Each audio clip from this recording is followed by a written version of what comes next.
Hi everyone! Konnichiwa from Tokyo, Japan. This is your Mami Kat and welcome back to my channel. In today's video, I'm gonna give you a room tour of our accommodation here in Shinjuku, Tokyo, Japan, which is called Appa Hotel Shinjuku Kabukicho Tower. So if you want to see what the room looks like, then please keep on watching.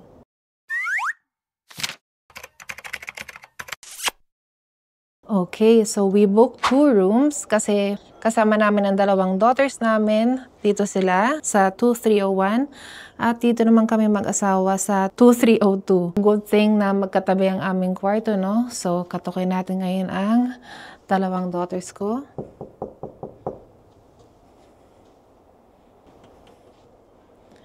Hello! Ito ang room nila. Pagpasok mo, andito sa kaliwa ang switch ng ilaw, ayan. And dito sa left side, andito din ang, andito rin ang Japanese comfort room or bathroom. Ayan, so like every Appa hotel, it has a bathtub or a soaking tub. Masarap mag-soak dyan after a long day of walking. Then, of course, they have a mirror. Bath towels and face towels are provided. Also, plastics for your dirty clothes or wet stuff. Then, meron silang mga toiletries dito. Plastic cups for toothbrushing. Then, they have a shaver. Then, body towel. So, para siyang yung pangkuskus ng katawan. Then, shower cap. Herring, which is tali ng buhok. Cotton, toothbrush, and gustong-gusto ko yung suklay nila, guys. Kasi very travel-friendly to. Okay yan ilagay sa bag kasi maliit lang. And cotton buds. Okay. Then, provided na rin ang face and hand soap. Okay din yan. Na-try ko na rin yan sa Osaka. Then, provided na rin ang shampoo, conditioner, and body soap. Which is okay din, mabango yan, guys. Ayan, yung soaking tub. Magsasoak tayo mamayang gabi. And then, this is the shower. And of course, the shower curtain. Okay, so, labas naman tayo. Dito naman may paghahangeran ng mga damit nyo like your coats. Dito nila nilagay yung luggage nila.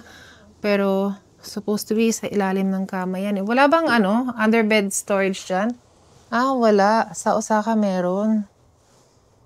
Wala, no? Diba, may provide naman sila ng pagpapatungan ng luggage. Then, dito sa may left side, andito ang working table, makeup table, whatever you wanna call it. Meron din silang room spray.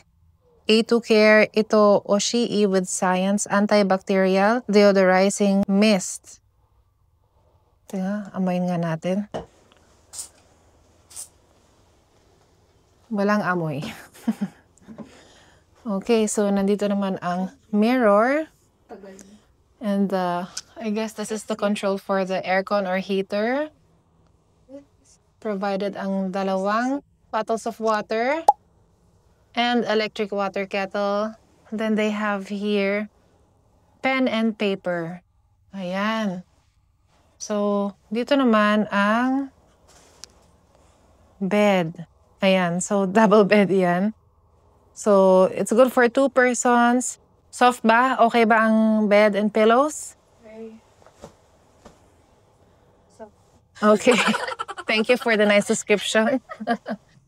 Then, andito ang charging ports nila. Ayan, nakasulat dito. Mobile phone only. Okay. Then, ito ang mga control ng lights. Like, ito sa room, sa desk, and yung night light. Ito yung night light nila. Yan. Then, they have a TV over here. And their view is this. Ayan ang kanilang view. Nakikita ang train. Ayan. Nakikita ang train. Ano sa inyo? Ganito lang po? Oo. Dito naman, may provided silang bedroom slippers. And ito gagamitin nyo siguro pag pupunta kayo ng onsen. Then they have here a full-length mirror. Hi guys! Hindi ko pa nilalapag ang aking bag. Nag-room tour na ako agad. Habang malinis pa. Okay, doon naman tayo sa kwarto namin. Room 2302. Okay, so ito naman ang room namin. So dito namin nilagay ang aming luggage. Then kung sa kabila, sa left side yung CR. Dito naman sa left side namin yung paghahangiran ng coat. Then sa right side ang aming CR. So it's just the same. Soaking tub, the shampoo, conditioner, and body soap. Same toiletries. And of course, kalimutan ko palang sabihin, yung Japanese toilet with its magic buttons. Ayan. Of course, may toilet paper. So, over here naman, ang bed. Same lang din sa kabila. Let's look at our view. Wala. Wala? Hindi, meron. Pero hindi na bubuksan. Okay, yan ang ating view dito. Yan. Okay. So, that's it for the room tour.